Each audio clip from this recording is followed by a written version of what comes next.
Assalamualaikum warahmatullahi wabarakatuh. Perkenalkan, nama saya Primata Saina Anissa, NPM 10070321076, berasal dari Program Studi Perencanaan Wilayah dan Kota Universitas Islam Bandung. Sebelumnya, saya berterima kasih kepada Ibu Ririn Sri Kuntorini selaku dosen pengampu mata kuliah Bahasa Indonesia yang telah membimbing saya dalam penulisan karya tulis ilmiah yang berjudul Pengaruh Pembelajaran Daring terhadap Daya Serap dan Hasil Belajar Mahasiswa di Kota Bandung. Sebelumnya, saya berasal dari kelompok 1 bertemakan pendidikan dengan anggota Nabila Hairunisa, NPM 10070321077, Hairunisa Fatimah Azahra, NPM 10070321078. Pembahasan yang pertama adalah bab 1 pendahuluan. Bab 1 pendahuluan berisi dari latar belakang masalah penelitian. Yang kedua adalah identifikasi masalah, yang ketiga tujuan penelitian, yang terakhir adalah manfaat penelitian. Yang pertama adalah latar belakang masalah penelitian. COVID-19 menjadi permasalahan yang terus ditimbulkan. Beberapa kerugian yang disebabkan oleh pandemi COVID-19 berdampak bagi kesehatan manusia. Terutama sekarang bidang pendidikan sangat berdampak. Sejak ada pandemi COVID-19 di Indonesia, menjadi guncangan yang sangat hebat, salah satunya dengan penerapan pembelajaran daring. Kegiatan belajar yang tentunya tidak berjalan normal, maka tidak sedikit keluhan yang dikeluhkan oleh para peserta didik yang merasa tidak nyaman atau tidak senang dengan pembelajaran online tersebut. Karena berbagai pengeluhan dan ketidaksenangan oleh peserta didik, maka penelitian tertarik untuk melakukan penelitian tentang pengaruh pembelajaran daring yang terhadap daya serap dan hasil belajar mahasiswa di Kota Bandung. Karena diantaranya bahwa mahasiswa telah memahami cara penggunaan perangkat keras dan juga internet. Kemudian sudah 90% memiliki alat elektronik pribadi seperti handphone, laptop, dan kemudian mereka yang kondisi belajarnya harus lebih serius karena seorang mahasiswa yang sedang dihadapkan kondisi seperti ini, yaitu pandemi, yang menjadikan kegiatan belajar mengajar pun berubah dari segi manapun, yaitu segi suasana belajar, metode belajar, bahkan hasil belajar itu sendiri yang dipengaruhi oleh berbagai faktor. Berikutnya adalah identifikasi masalah. Identifikasi masalah yang didapatkan adalah pertama, bagaimana upaya mahasiswa dalam melakukan sesuatu untuk meningkatkan daya serap dan hasil belajar mereka selama pandemi dan pembelajaran daring. Yang kedua, bagaimana upaya tenaga pendidik dalam melakukan pembelajaran daring terhadap mahasiswa. Yang ketiga, bagaimana pengaruh dari pembelajaran daring terhadap daya serap dan hasil belajar mahasiswa di Kota Bandung. Selanjutnya adalah tujuan penelitian. Tujuan penelitian yang pertama adalah untuk mengetahui strategi mahasiswa agar pembelajaran daring berpengaruh baik dalam daya serap dan hasil belajar. Yang kedua adalah untuk mengetahui strategi tenaga pendidik dalam melakukan pembelajaran daring. Yang ketiga adalah untuk mengetahui faktor dan pengaruh yang ditimbulkan dari pembelajaran daring selama ini terhadap daya serap dan hasil belajar mahasiswa di Kota Bandung. Manfaat penelitian yang didapatkan adalah yang pertama, diharapkan dapat menambah para pembaca dan peneliti mendapatkan informasi mengenai pengaruh dari pembelajaran daring yang dilakukan oleh mahasiswa di Kota Bandung terhadap daya serap dan hasil belajar. Yang kedua, diharapkan bagi tenaga pendidik dapat memanfaatkan teknologi secara baik agar mahasiswa dapat memiliki metode ajar khusus untuk meningkatkan daya serap dan hasil belajar mereka selama pandemi dan mempunyai motivasi belajar atau cara belajar yang khusus. Yang ketiga adalah diharapkan dapat menjadi masukan bagi para pihak-pihak yang bersangkutan di bidang pendidikan, seperti tenaga pendidik, lembaga-lembaga pendidikan yang ada di dalam dunia pendidikan. Pembahasan berikutnya adalah bab 2 landasan teori yang berisi definisi-definisi. Yang pertama adalah definisi pengaruh. Pengaruh adalah kekuatan yang muncul dari sesuatu benda atau orang dan juga gejala dalam yang dapat memberikan perubahan yang dapat membentuk kepercayaan atau perubahan. Menurut Daryanto tahun 2002, pengaruh adalah daya yang timbul dari suatu orang atau benda yang ikut membentuk kepercayaan atau perbuatan seseorang. Berikutnya adalah definisi pembelajaran. Pembelajaran pada hakikatnya tidak hanya sekedar menyampaikan pesan, tetapi juga merupakan aktivitas profesional yang menuntut guru dapat menggunakan keterampilan dasar mengajar mereka secara terpadu serta menciptakan suatu situasi efisien.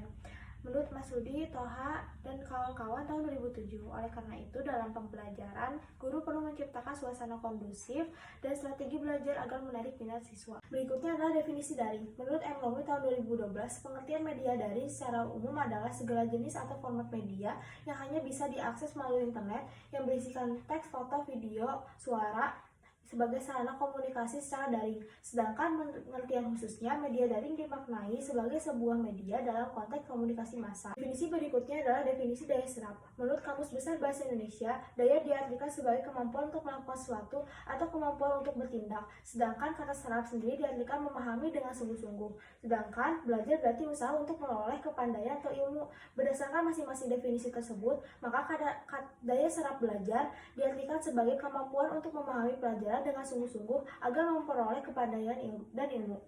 Berikutnya adalah definisi hasil belajar. Hasil belajar merupakan bagian terpenting dalam pembelajaran.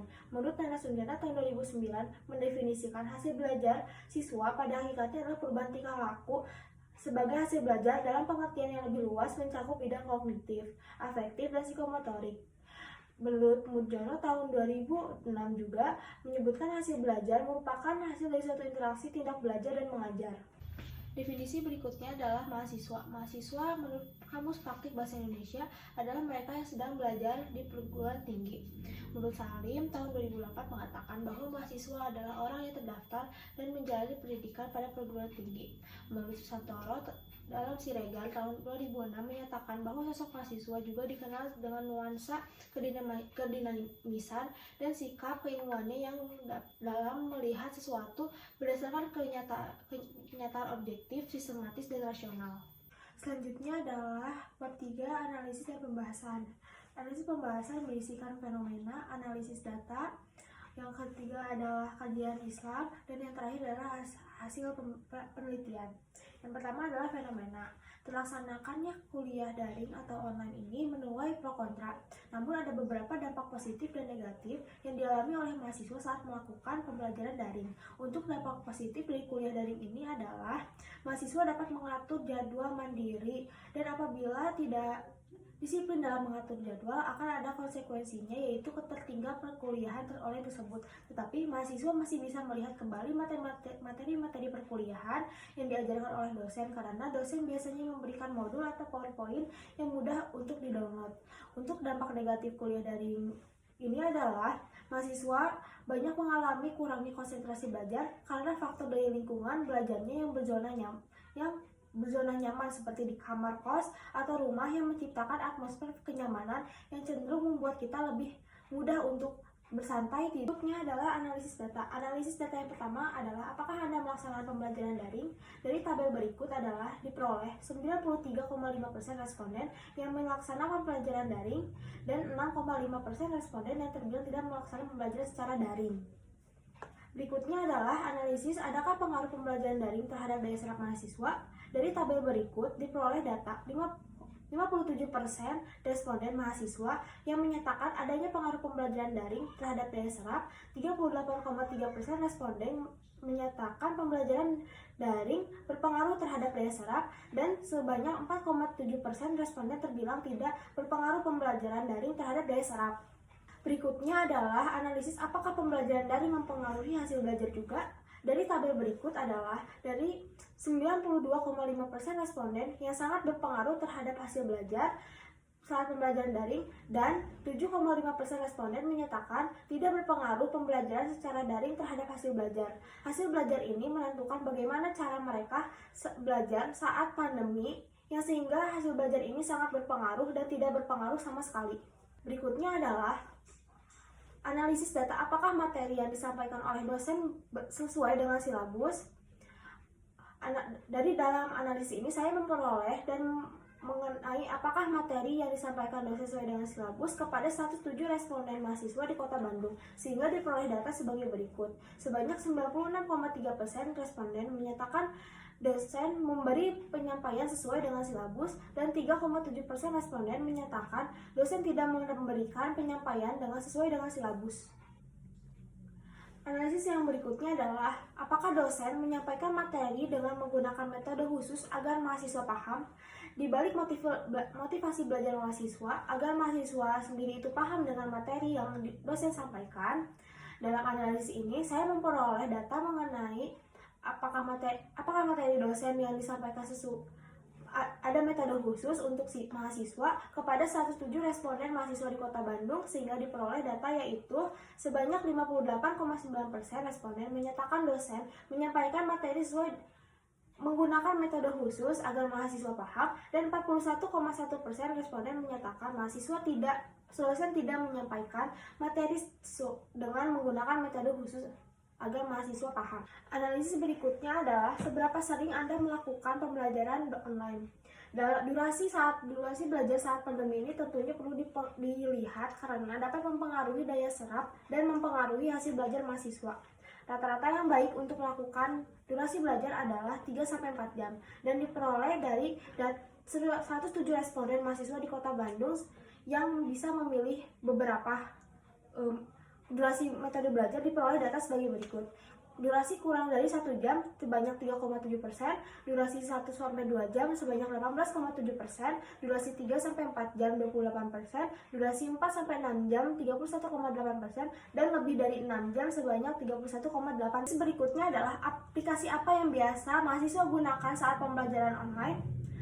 Dari tabel berikut diperoleh data 94,4 responden menyebutkan bahwa mereka biasa menggunakan Zoom untuk aplikasi penunjang pembelajaran, 58,9% responden untuk Google Meet, 29,9% responden untuk Microsoft Teams, dan 28% untuk e-learning atau web universitas dan web khusus universitas sebanyak 0. Analisis berikutnya adalah apa hambatan yang terjadi selama pembelajaran daring?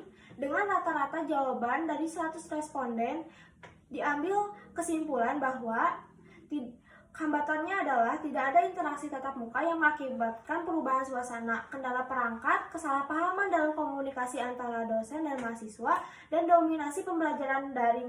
Permasalahan hambatan pembelajaran daring ini adalah gangguan sinyal, kemungkinan terbesar hal ini yang dapat mengganggu daya serap dan hasil belajar mahasiswa. Analisis berikutnya adalah bagaimana cara belajar mahasiswa selama pandemi. Dari tabel berikut diperoleh data sebanyak 72% responden menyebutkan mereka menonton video pembelajaran dari YouTube, 76,6% untuk belajar interaktif dengan dosen secara virtual, 68,2% untuk mengerjakan soal dari dosen, 57% belajar menggunakan e-book, jurnal, dan modul, 29% mengandalkan kegiatan praktik, dan 5,6% mengandalkan belajar dari TV. Pembahasan berikutnya adalah kajian Islam. Ilmu pengetahuan itu bagaikan pelita dan cahaya di malam yang gelap. Ilmu menjadi penuntun manusia untuk menjalankan kehidupannya di bumi ini. Dengan ilmu, manusia dapat membedakan mana yang salah, mana yang benar. Di dalam Quran surat Al-Alaq ayat 1-5 itu sebagai dasar perintah kepada manusia untuk menuntut ilmu dan untuk belajar. Dalam Quran surat Al-Alaq ayat 1-5 ini merupakan pesan tersirat kepada manusia untuk belajar.